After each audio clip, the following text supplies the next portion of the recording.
I recently found out there's actually a difference between a psychopath and a sociopath. And I found out which one I am. So I watched this video and this asshole was talking about a brain and stuff. But basically it boils down, like the whole 30-minute fucking video boils down to a psychopath is someone who's born a psychopath. And they're born in a way that, makes them exhibit psychopathic behaviors, right? Like they don't really have empathy, they don't really understand how humans think and feel, which then lead them to like do things that other people, normal, let's say normal people, think is irrational or doesn't make sense. But it makes sense to the psychopath. But the key there being like they're born with this sort of like chemical genetic thing. At least that's what the science says right now, so it's not 100%. But then again, I'm on the internet, I'm just talking to my ass, so don't trust what I say anyways.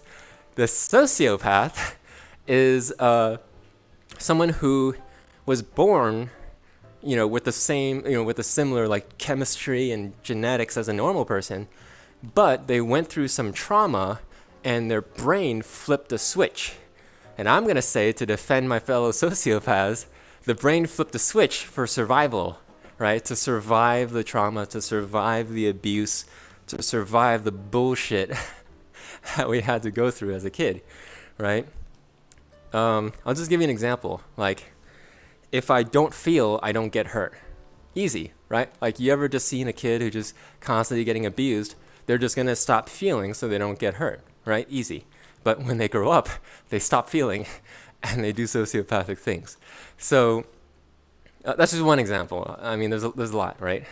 There's like the friggin' the banker cunts, right? The Wall Street assholes, all the rich people, the CEOs, right? They go, I'm gonna make other people miserable. I'm gonna climb on top of them so I can be successful because I don't want to go back to living like shit or like I deserve whatever. Well, I don't know. I'm just talking my ass again. Sociopath. Basically, so I realized I was a sociopath, and then I very unsmartedly sent this video to Blizz while I was asking him to room with me, and I think that's why he didn't come. So I made sure not to make the same mistake. I made sure not to send that sociopath video to Riku. So at least Riku was willing to room with me. I'm kidding. There's another interesting thing, which is a psychopath, because they're born as a psychopath, they also learn just from experience that being a psychopath doesn't really get them very far in life, right? Because you still, as a human being, you still need other people to survive, right? To, help you and be with you and do stuff for you. So the psychopath will always try to blend in as a normal person. And that's what I was talking about the eyes, right? You could always tell a psychopath from the eyes because they're a human trying to imitate another human. They're not being themselves because being themselves would get them alienated, right? So,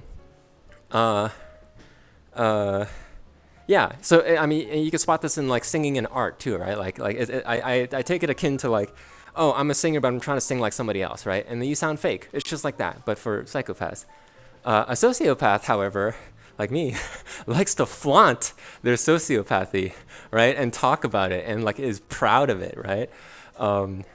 Because like it's a trait, a skill I developed to survive.